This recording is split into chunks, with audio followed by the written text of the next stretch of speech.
Hello, and welcome to the Holistic Fitness Podcast, where you'll learn how to get your goals without burning out.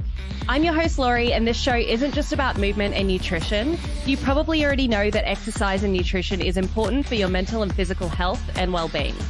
It's also about stress management, mindset, shedding those limiting beliefs, and working through some of that childhood trauma while you're at it. Today, I'm joined by Steve Kaps. Steve is a health and fitness coach who resides in the Gold Coast, Australia. He has a broad range of experience over the last couple of decades in health and physique coaching, alongside delivering health and wellness programs to mining companies across Australia. Fun fact before we get into it with Steve is that he is actually one of my mentors. He taught me when I was doing my original Cert 3 and Cert 4 in health and fitness, which in Australia is your certified personal training qualification. So I already know that this conversation is going to be so special just because, Steve, compared to, other guests, we've already got a really good relationship. So it's a pleasure to have you here. Laurie, thank you for the introduction. I'm looking forward to chatting to you today and to hear about your journey as well. It's been a big 3 years of not seeing you and watching your content. But yeah, I'm really excited to talk about holistic health, well-being, fitness, and anything. Yes, and yours too. And a big reason I reached out to you is because I saw that, I knew that you were into bodybuilding. I knew you were into big box commercial gyms, but just following you over the last few years, seeing all of the nature experience, wellness experience, I'm like, oh man, this guy's really integrating it all. It's amazing.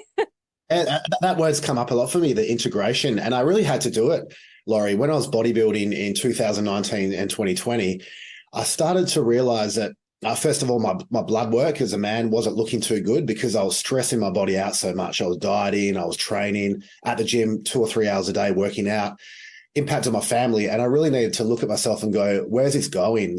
Yes, it's great to build muscle for longevity, but am I going to burn myself out when I'm 40 or 45 and really do some damage? So then I pivoted towards more meditation, stretching. I've got a beautiful property in Tallebudgera on the Gold Coast, and we were doing a lot of grounding. So I had to really move in from that really fight and flight warrior mode into more of that gentle recovery mode. So it's been good to transition from the warrior and the monk and do that daily and weekly.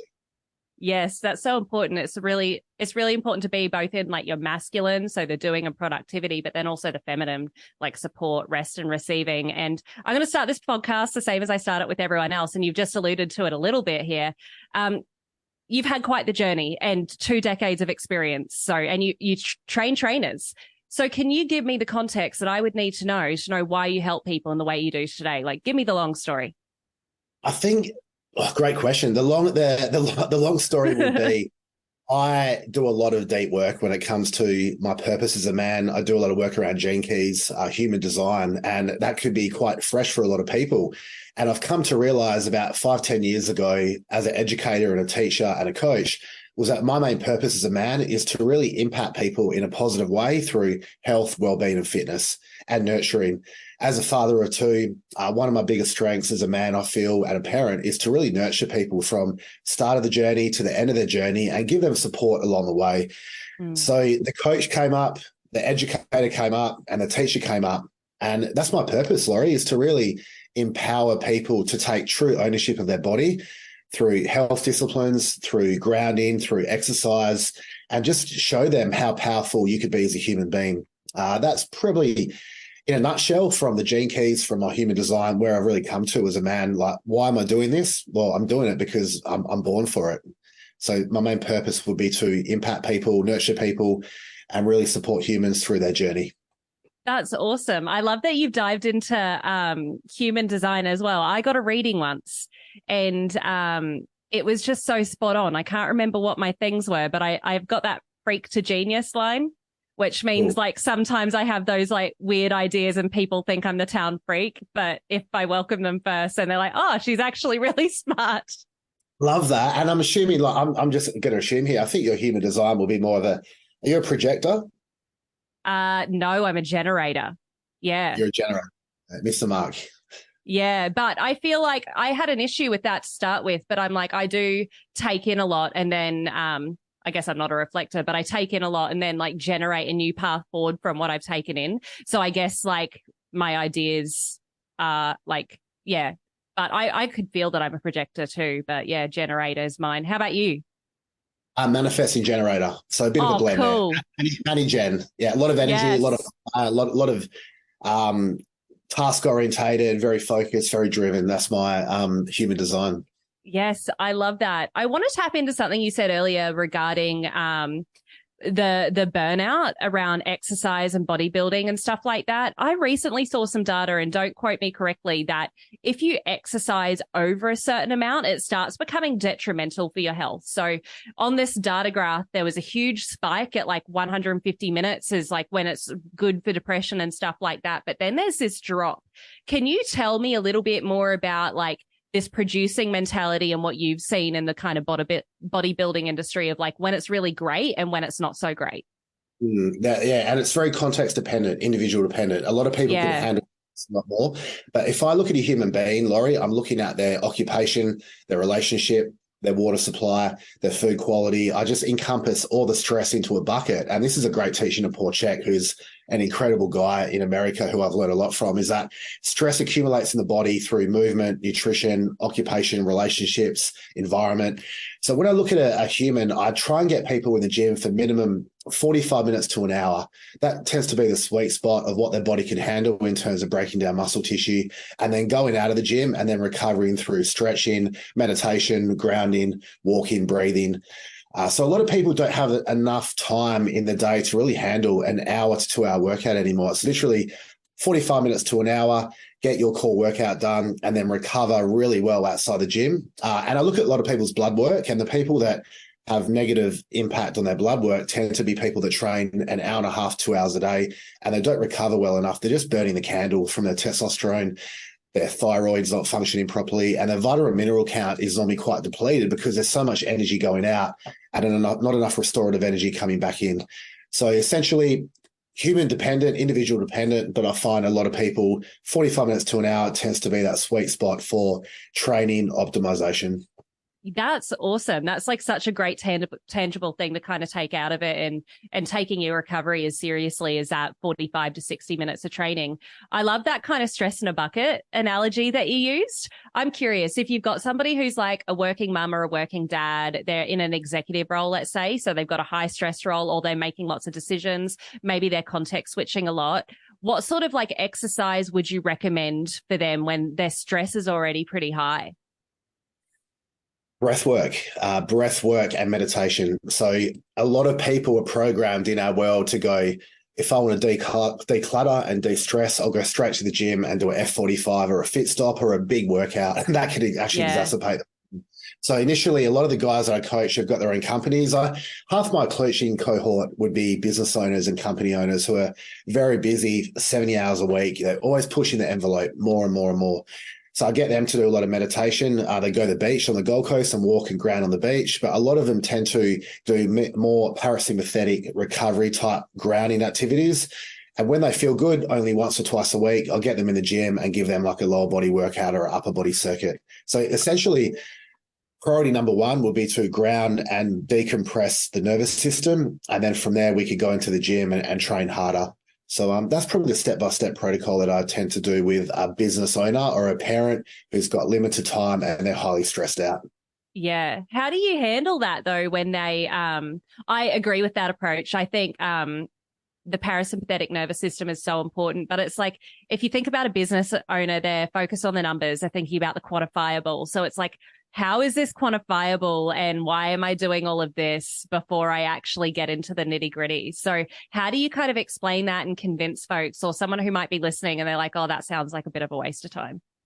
Yeah, well, the results are in the pudding. And a lot of the guys that I do coach and the company owners, they turn around and go, Steve, I have more focus in my meetings. My ability to lead a team is so much more powerful. And usually when they lead better and they make better choices because they're calmer and more grounded and they see everything around them as an environment, they tend to make more money. So if they're making more money and they're less stressed and the staff are happy and they're getting healthier through breath work, walking, breathing, then that's a big win. So we have to sort of unravel the old school thinking of training harder, pushing your body to when it's breaking. Let's strip it back. Let's do some meditation and monk work, and then we'll shift into that fight and flight warrior mode. And I feel a lot of people are resistant to that because it's like, let's get the deal. Let's hit the metrics. Let's hit the data. but they Yeah. usually are better when they're calmer. When they're calmer and more focused, they usually get that a lot more.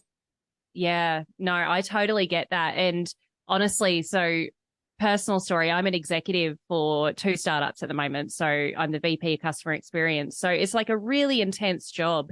And in this year, also went through a pretty nasty breakup, and I put on 20 pounds in I think like 8 months. So with all the knowledge that I have as a fitness trainer and stuff like that, and I tell you what, it was exactly that. I was trying to run, trying to go to the gym, trying to eat all the things. Like, I'm like, I literally teach people how to get their goals without burning out, but I'm not doing it myself because I'm so focused on the bloody data. So I've started moving back into my yoga practice, doing yoga and breath work every single day. And it's exactly that tangible effect of having so much more focus and actually getting more done in the day by grounding at the start of the day and basically practicing what I preach, which even as a coach, you can hit those kind of lulls. Yeah, definitely, Laurie. And thanks for sharing that. And I'm sure you're very relatable to a lot of people. Like, we're never going to be a perfect human. Some days we'll have a relationship breakup and there'll be your heart's broken. You feel quite upset and there's a bit of grief. And to move through that, sometimes we go to food. We go to food, we go to TV, we go to TikTok, and people have their own coping mechanisms. So, yeah, to resonate with that, a lot of my clients who go through a relationship breakdown tend to have the same thing: food, social media, and clothing. In retail therapy. Yes, I feel that one. Yeah, I'm really interested in these two concepts you've mentioned: the warrior mindset, or the warrior kind of mode, and the monk mode. Can you dive into that a little bit more for me? Yeah, it's my jam. It's my genius area. And I love breaking it down. When I get a new client, I have a whiteboard. I bring them over my house or at the facility that I coach at, and we just write there: sympathetic nervous system, warrior mode; parasympathetic system, monk mode. And I explain to them the heart rate variability, the blood pressure that comes up when we're stressed. And we go through what type of modalities are really good at bringing the sympathetic arousal up and the parasympathetic arousal down. And I speak about sleep, meditation, breath work, having great connection and bonding with your loved one, your relationship, your friendship group. And on the other hand, we've got our sympathetic drive. So we've got our workout, our weight training, our cardiovascular training, RPM, spin, any other activity that's going to drive our arousal with our sympathetic nervous system. And they look at that and go, I get it. So visually, they get it. They hear me speak. So I'm ticking auditory, visual, kinesthetic. We might go into the gym and have a sympathetic workout and then do a stretch at the end, like a partner stretch. So essentially, I'm just teaching them as if I'm teaching you. 4 years ago, we're doing the sympathetic arousal world and the parasympathetic arousal world, which is really good because people learn in different ways. So yeah, that's how I communicate it, because I want to make sure that the information that I teach is very digestible for people as well. So they can hear it, understand it, and go, yeah, I hear that, Steve. That really resonates with me now. And they can apply that to their life, because there is a lot of information out there, but the digestibility of that information has got to be right for that person. Yes, I love that you break it down into auditory, kinesthetic, and also visual, because everyone's different learners. And by bringing up that whiteboard, that really shows it. So to understand that, the monk mode is the parasympathetic, rest and digest, whereas that warrior mode is the sympathetic and, really going hard at it, right? Yeah, really hard. And I just want to give you a bit of an analogy with that, is that I just left the gym an hour ago. So I had a really good leg workout with a coach down at World Gym Burley. Before I had you, we jumped on the call. I went outside. I did barefoot grounding, took my shirt off, got 10 minutes of sun, did some breath work, and now I'm fully charged up. So within 1 hour of waking, I've ticked off my workout, my sympathetic warrior mode, and I've switched into a parasympathetic monk mode within sort of an hour to an hour and a half, which sets me up for a beautiful day. Yeah, that's awesome. One of my team members, so you just made me think about her. She did this sport that's like cross-country skiing and then shooting a gun. I forget what it's called. It's by something, and it's a snow sport. And you just made me think about that. It is wild to me to be in such a sympathetic nervous system state and then switch straight into kind of what I feel like that accuracy you would need to have, like a really good breath work routine. So how do you switch between those states quickly so you can regulate your nervous system a bit better? Beautiful question. Conscious awareness. So Yeah. it takes practice, it takes time. Knowing your brain, knowing how you're programmed. I'm wired as a man, a very masculine, high-driven male. So I've always been a guy about execution, target, effort, result. Do whatever it takes to get the job done, even if you're tired and fatigued. Come to realize 5 years ago when I was 33, 34, when my blood work wasn't really good, I was like, I need to change my body. So conscious awareness of being where am I at as a man? Am I sick a lot? Am I sleeping poorly? Is my libido suffering? Do I have any drive in life or life force? If their indicators are off, I need to change something pretty quickly. So that's when I go from a sympathetic arousal world into more of that recovery parasympathetic monk world. Just because if my markers aren't great, there's some data right there for our business owners and our company owners. And then we could transition into the parasympathetic recovery world. Yeah. What sort of data should we be looking out for? Like what sort of data were you like, oh crap, I really need to go ahead and look at this kind of execution mindset that I have. Maybe it's not so great all the time. Yeah. Number one will be blood pressure.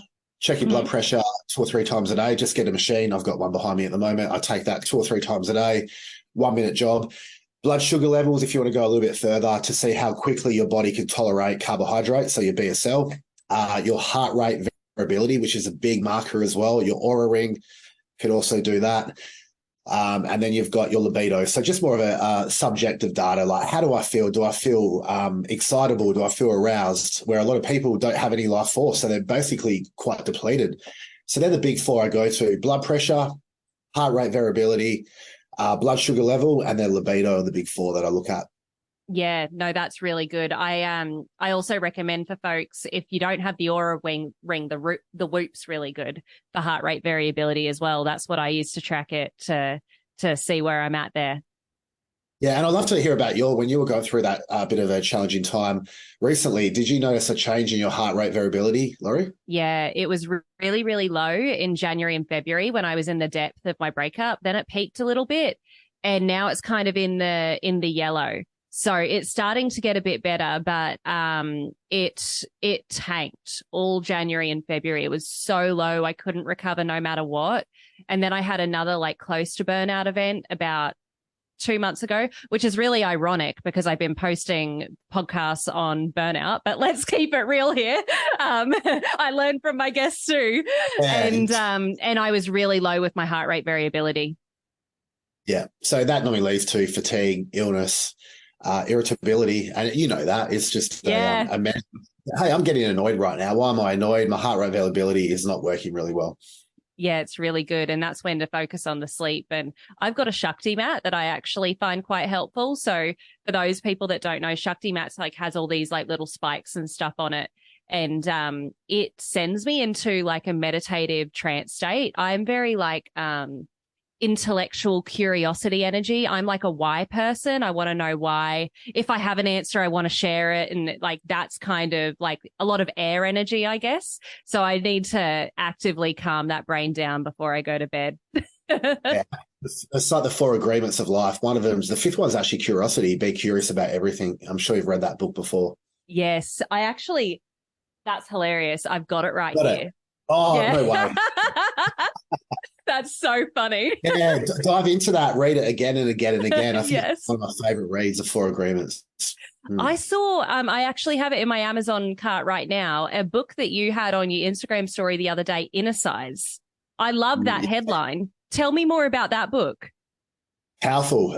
John Assaraf, who's the author, has got an incredible way of digesting the information for every human being. There's little protocols, little tasks in there. It's just about rewiring our subconscious brain around a limiting belief around I'm not good enough.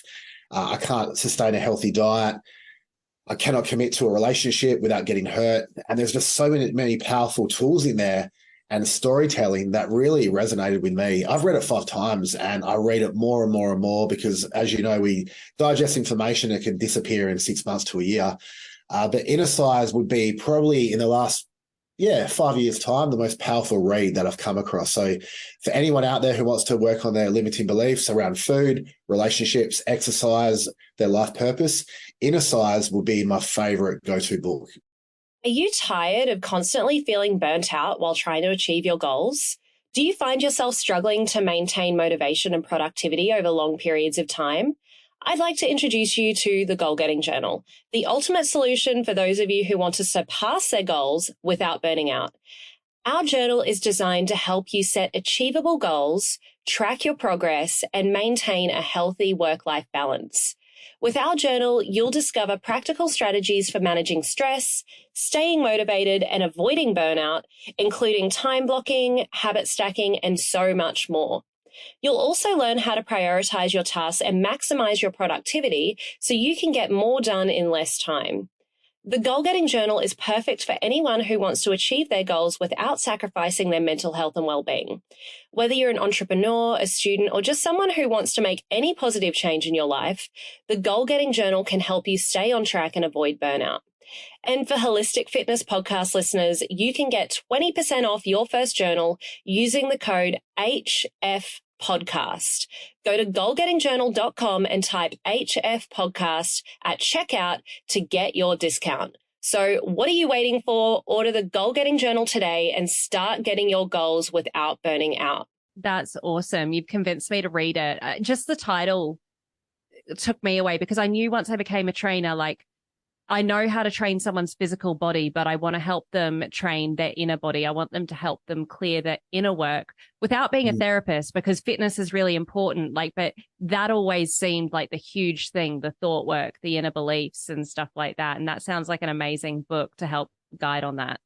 Yeah, it's a powerful read. And a lot of the comp prep people I work with who are lean, they have abs, they have a lot of muscle tissue, and they're very conditioned. They still have their limiting beliefs around food. If you look about food trauma or food freedom, it's a big subject that a lot of people don't really touch on because we're all about measures, calories in, calories out, equations, principles, but we forget about food freedom and how you can really have a beautiful life by looking at food as nutrition and fuel instead of a negative association. Yeah, for sure. How do you kind of approach food as fuel? And because I'm sure I like pizza, I like a red wine from time to time. Is there anything you recommend people just completely remove, or do you more so have an approach where you can have anything, but it's like in moderation? I'm just curious about your stance on it, just working with athletes. It's definitely changed a lot. It's very transformational now, the nutrition work I do. I have a naturopath that I liaise with weekly. She does microbiome testing. So if a client wants to really deep dive into their diet, we get their microbiome done to look at if they've got any parasite worms or intestinal issues at all. They do an analysis of their microbiome, and then we work out a plan of what food's going to be good for their microbiome initially. So it might be more of a moderate protein, higher fat diet, or a moderate carb, lower fat. But their microbiome usually determines, in conjunction with their blood work, what type of diet they tend to eat. A lot of people do trial and error, Laurie. Not everyone can afford, $1,000, $2,000 for a microbiome test or a blood test. But a lot of people should start with doing a rotation diet and going, what feels good in my body? Is it organ meat? Is it more vegetables, or is it more of a vegetarian diet? And then just transition from there and rotate from there. So it's more of a self-detection type of life that I try and teach my clients. Be your own detective. What feels good for you? What works well? What resonates well? And then tweak it, and then just capture some data and then tweak it again. Yes, I love that rotation diet concept, because something that bothers me as a fitness coach and, doing what I do is when somebody has a blanket statement, like everyone must do keto, everyone must do F45, everyone must be a vegan, because everyone's so different. And I've seen this firsthand when I was on the Gold Coast, actually, with my mum. Like, I'm a vegetarian because I just don't like the way that meat feels inside my body, even though I really wish I liked meat more because it's such a good protein source with not as high carb content as a lot of the legumes that I eat. Anyways, that's a bit of a gripe on my own. But my mum, if she was eating too much of my meals, she'd be white. Like, she was just washed out. And it's like, there's no one size fits all approach. Oh, and therefore, like, digging into the microbiome, and I'm sure your listeners are quite aware of the gut and brain access and the microbiome, but if you're feeding your microbiome well and your gut health is functioning really well from a holistic point of view, you're going to be digesting the meals really well, and you're going to be feeling great. So I love meat. I have liver, a little bit of liver, have minimal vegetables. I feel pretty good. when I have too many vegetables, I get a bit of gas. So it's just trial and error and getting your microbiome checked to ensure that you have the right diet for your microbiome and your body type. Yes. Tell me more about that, because I have some friends that are on the carnivore diet. Sounds like you lean more towards that side of things. Tell me more about like how you're getting your nutrients, why that's working for you, and any insights you've had having that sort of diet for yourself. Initially, the big benefit of carnivore diet has been my skin. I feel my skin has really upgraded and glowed a lot more compared to when I was having a lot more carbohydrates. I do more of a targeted carnivore diet where I have meat 2 or 3 times a day. Before I work out, I'll have some berries or a little bit of carbohydrates, and then I'll transition back to a carnivore diet. So it's more of like a targeted approach to implementing carbohydrates at the right window at the right time, and then I'll transition to a carnivore diet later in the day. A lot of ghee, a lot of butter, quite a lot of saturated fat in my diet, which is against a lot of people who are saying calories in, calories out, because the whole equation doesn't really mean anything if your body's not absorbing the food and digesting the food well. So yeah, the carnivore diet has been quite good for me in terms of like how I feel and how I function from a brain capacity as well. Mental clarity, cognitive functions a lot better. Yeah, I love that. And I love that you're measuring that as well. Like cognitive function and focus is so important and something we need to be thinking about in terms of fuel. Curious about your calories in, calories out mentality. You just alluded to it there. Like, especially as someone who's training bodybuilders, tell me like your thoughts on this, focus on it. Yeah, it's so easy to like work out someone's calories, and first of all, digestibility of food needs to be taken into consideration. So I have a lot of women who I coach for shows. I might put them on 2,500 calories in their off season, in their building phase, and then we'll diet them down to like 1,600, 1,700 calories. When they get there, some of them still don't lose weight. Their body fat might be at bay. They're not pushing. They're not bulging at all, or budging, I should say. So what I tend to do when someone has hit a baseline of like their calories at their threshold, or they can't drop any more, I tend to get them to go away on a little holiday, relax, declutter, decompress, and they tend to lose body fat when their stress levels come right down. So calories in, calories out, yes, it's one factor out of 50, I would say, but it's not the most important area when it comes to how you feel internally. And in terms of a well-being perspective, I use it as a measure, definitely, but it's not my go-to all the time. There's so many other factors involved when it comes to losing body fat. And probably the big one is minimizing your stress. I would prefer people to minimize their stress before they count calories. Yes, I'm the exact same, but it's because it's my personal experience as well. I've seen it with clients where they minimize their stress. They leave either an unaligned relationship or unaligned job, and then just dropping fat just becomes so easy for them. But it's same with myself. When my stress levels are up, I hold fat. When my stress levels are down, like it feels like even though I know the right things to do, so that's why it goes stress management, then focusing on like habits and what you're motivated by, then nutrition, then movement, then supplements. That's kind of the pyramid for me. I love that, Laurie. And it's so important for longevity. I mean, I'm 40 next year, and we're talking about longevity principles. And I don't measure my food anymore. I just eyeball it and go, there's my protein source, there's a little bit of fat, and there's a little bit of carbohydrates before my workout. And I don't know what calories I'm having at the moment, but all I do know is that I feel good in my body. My stress levels are quite low and I'm quite optimal. So I think for the listeners out there who are obsessed with the calories in, calories out equation, is use it as a measure, one tool, but do not be fixated on the equation, because you're going to get lost in it. And the target's going to keep moving all the time. Every couple of weeks, your target will move up or move down because people are putting on more muscle, they're dropping body fat. So you have to shift the calories or cycle your food. So have a high day of eating a lot of calories on a leg day when you're moving a lot, and then drop the food the next day. So you might do like a calorie cycling approach or a carb cycling approach. Yeah, no, that makes total sense. And you want those extra carbs on that leg day as well, because you're obviously burning through a lot more. I'm curious about, on this kind of nutrition standpoint, you mentioned something about water supply earlier. So you said a whole bunch of things you were looking for, as stress, heart rate variability, but water supply came up. Why water supply? Very curious. That's a great question. Water supply, due to The data that I've looked at over the last couple of years around toxicity in the pipes in towns, mainly American water supply, I would say would be quite poor in general, unless you've got a quality filter.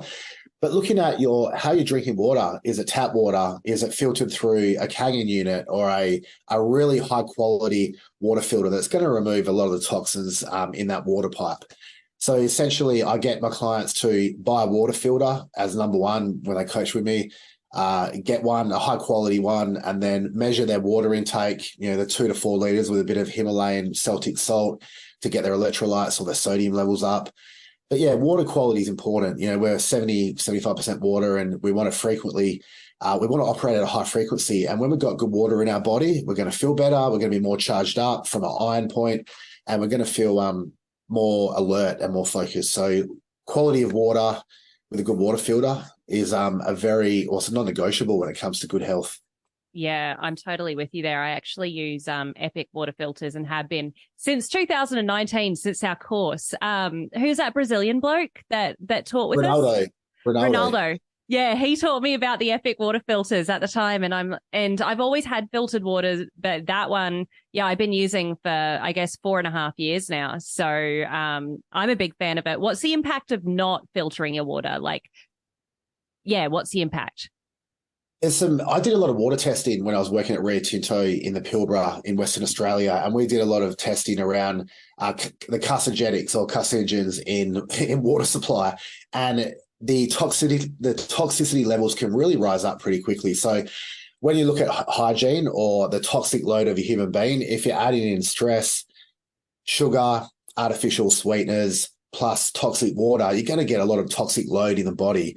So I would say looking at some data, autoimmune issues can present themselves, whether it's like an IBS or some form of autoimmune issue can really present itself if you're not managing your toxic load really well. And water is part of that equation. Stress, sugar, sweetness to a degree, plus water supply or poor water, you're going to get some toxicity in your body. And if you don't think well and feel good, that's going to add on top of that as well. Yeah, no, that makes total sense. I tell you what I'm hearing time and time again. It's blood work. So doing your blood work and testing your cortisol and all your sex hormones and stuff like that. 2 is like mineral and toxicity testing. And 3 is microbiome testing. Like these 3 things seem to be foundations that keep on coming up over and over again on this podcast. Yeah, they do. And it's been a journey for me because we're taught at Cert 3, Cert 4, we don't speak about microbiome, we don't speak about blood testing, we don't speak about water filters unless you get a really good coach like Ronaldo who does share that information. But a lot of people they go to the gym, they train, they eat their protein, eat their carbs, and they don't do anything else with their blood work or their microbiome. But as a human, I want to achieve optimal health. I want healthy humans walking around in my community. A lot of the guys I coach with and I train with are very healthy men. They get their bloods done, they get their microbiome checked, they do their sun gazing, they do their breath work.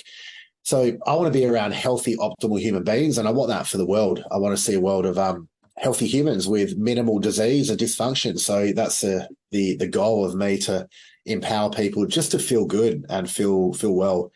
Obviously, there's a lot of testing involved, and there's a lot of you got to collect your own sample, and you get bloods every year or 2. But it's really important data to look at. Yeah, no, definitely. And I love that you have a really clear mission of like the healthy, optimal human, like creating more healthy, optimal humans and living in that environment. In a sentence, what is a healthy, optimal human to you? A human that is thriving in its environment, in a personal relationship with their partner, with their family, with their community, and disease and dysfunction is minimal or absent. So essentially, someone who doesn't have huge amounts of disease or dysfunction and they thrive in their community and they add a lot of value to the world. I love that. My mission is the latter part of that. It's I want more people to just smile at each other when they walk past each other. Like I just want people to be so fulfilled and happy that they don't like give you a scowl. And we all have our off days, but I just feel like we're so disconnected from one another because we're unhealthy or we're stressed or there's stuff going on that we just don't have the energy to give to one another, and we've lost that kind of tribal sense of community. And yes, that word tribe. And my wife and I, Adele, we had a yoga retreat on the weekend. You might have seen it on my social media. We had 15 of our clients over. We hire a yoga instructor, an incredible South American woman. We do yoga for an hour. We do nostril breathing for about 10, 15 minutes. We do some meditation. And then my wife brings out cacao. We have some food on our land and everyone walks around barefoot. And we just chat about life, about the world, about fitness, about health. And that tribe, part of the tenets of good health is tribe and community and bonding. So if you can have a good body with no tribe, then you feel a bit absent, you feel a bit lost. So community and connection is a big tenet or a lever, I should say, for me and my wife when it comes to building good health is community and tribe.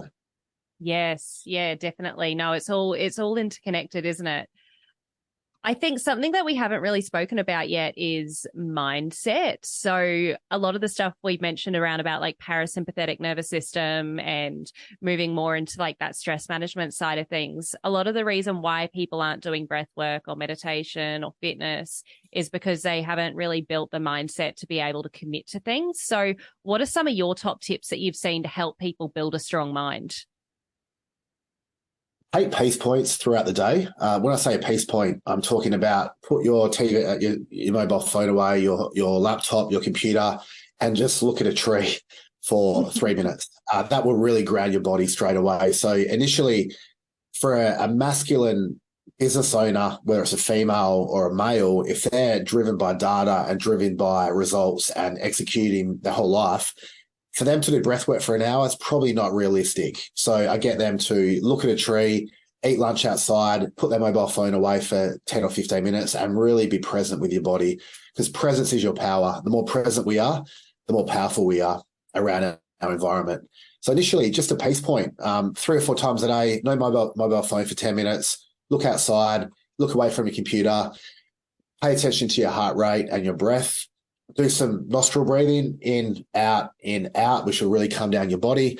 And that will be a good start to build good habits from there. So habit stacking from there would be breath work, meditation, and walking barefoot for half an hour. Yeah, I love that. It's like micro habits, hey, like those little micro moments that you can bring a little bit more awareness. And then over time, they usually expand because you start to see benefits and you like to enjoy it. You're speaking about alternate nostril breathing, and we've spoken about breath work a bit. What kind of pranayama techniques do you use on a daily basis to help ground you? Yeah, so I do the alternate nostril breathing daily. After a workout, I'll sit in the gym or come home and just get my son, my younger boy, and we'll just sit outside and we'll sit there in the sun. Gold Coast is 90% sunshine, so we get a lot of vitamin D. And I'll just do that alternate nostril breathing nearly every day for 5 minutes, and then I start work. So usually I do that. I do bit of yoga and stretching 2 or 3 times a week in conjunction with my weight training. But I just know my body well enough now at 38 to really sort of understand if I'm not sleeping well, if I'm not producing good results at work, I need to change it quickly. I need to change my mindset, and that's through breathing, yoga, or stretching. So it's just more conscious awareness. I'll keep tying it back to that conscious awareness of where's my head at, where's my body at. I want to check in with my body. Yeah, I'm feeling a bit off today. What can I do to change my state? I'll go outside, do some breath work for 5-10 minutes, come back in, immediately charged up. So it's just quick. It's really quick and efficient. So these big entrepreneurs and business owners, they can change their body and their mind really quickly. They could leave the workspace, go outside for 5 minutes, do some qigong or tai chi, and quickly change their state, like within 5-10 minutes. It doesn't take much, but we're programmed to keep pushing, keep delivering, keep persevering. But then if you take a moment to breathe and be present, you can achieve better results long term. Yeah, and it gives you a bloody headache by the end of the day if you don't take a break. Like your head's going to explode. Yeah, like information coming in, and we see what's happening with the bodies of a lot of humans at the moment. Like we're medicated. A lot of Americans and Westerners are highly medicated to get through the day, and that's not good. Toxicity load. We talk about toxicity. We're looking at medication as a toxicity as well. So if you're highly medicated, or if you're medicated, then try and work with your physician or your holistic health practitioner and gradually look at methods to reduce that eventually. Hey, Holistic Fitness fam, a quick message from one of our sponsors, NED. As you all know, I recommend good nutrition, movement, and stress management practices before supplementing, so you know what type of supplementation that your body actually needs. For me, I supplement with very few products, but NED is one of them. I'm a type A, high energy, ambitious business girly with massive goals. And sometimes I honestly just need to chill out and relax a bit. I've found that both NED's de-stress and sleep blends fit in with my busy lifestyle and ambitious goals, but I was honestly not a big fan of CBD products before trying NED, mostly because of the culture surrounding weed. I just didn't want something that was going to alter my state of mind so that I became much less of a goal-getter or less ambitious. That was until I learned about full spectrum hemp and their benefits. NED blends are chock full of premium CBD and a full spectrum hemp of active cannabinoids. NED's full spectrum hemp oil nourishes the body's endocannabinoid system to offer functional support for stress, sleep, inflammation, and balance. These products are science-backed, nature-based solutions that offer an alternative to prescription and over-the-counter drugs. All of NED's full spectrum hemp oil is extracted from USDA certified organic hemp plants grown by an independent farmer named Jonathan in Colorado. I'm obviously a big fan, but don't take just my word for it. NED CBD products have over 2,000 five-star reviews, and they work with incredible partners in the medical field like Dr. Caroline Leaf, Dr. Christian Gonzalez, and Dr. Will Cole. NED is providing Holistic Fitness podcast listeners a very special discount. If you'd like to give NED a try, listeners get 15% off NED products with the code LORILEE, LORILEE. Thanks, NED, for sponsoring the show and offering a natural remedy to bring balance to so many people's well-being. Yeah, I totally agree. And I'm really big on that. And I actually only see, like, the doctor that I'm seeing is like, they're an MD. I'm really big into medicine and Western medicine, and I love all the gifts that it's brought us, but not without that holistic root cause approach. So I'm blessed enough to be able to afford that service, and I'm very, very lucky for it. But I think for folks listening to it, they've only got access to maybe like a free doctor or whatever. That's very important to follow, but also getting curious, advocating for yourself, seeing if you can get second opinions, see if you can get blood work done to get to the root cause, trying all these different methods, because unless your doctor said you can't, trying out breath work, sleeping 8 to 9 hours a night, eating well most of the time, and exercise really can't hurt you if you've been cleared to. Yeah, exactly, Laurie. And if I was going to look at you as a woman or a female, like we just get your name, Laurie Lee, and we look at your blood work, your microbiome, your sleep quality, your water quality, your stress ability to handle stress. And we just design a really good personalized plan around all those factors. How does your blood look? How does your feces look? How's your stress? How's your environment? How's your water? Bang, we've got a really good program, and a personalized, individualized program, customized to your life and your human design, how that looks, and you just tailor it from there. And it could just be exercising 3 days a week for half an hour, and then the rest of that could be breath work because you're highly stressed, for example. There's a lot of ways we can manipulate variables to achieve a great result, but the harder isn't always the way to go. I've seen that with it myself, and I've seen that with a lot of clients. The harder you push, there'll be a point of burnout and illness and fatigue and stress, and it's really hard to reverse that once you hit that point or hit that mark.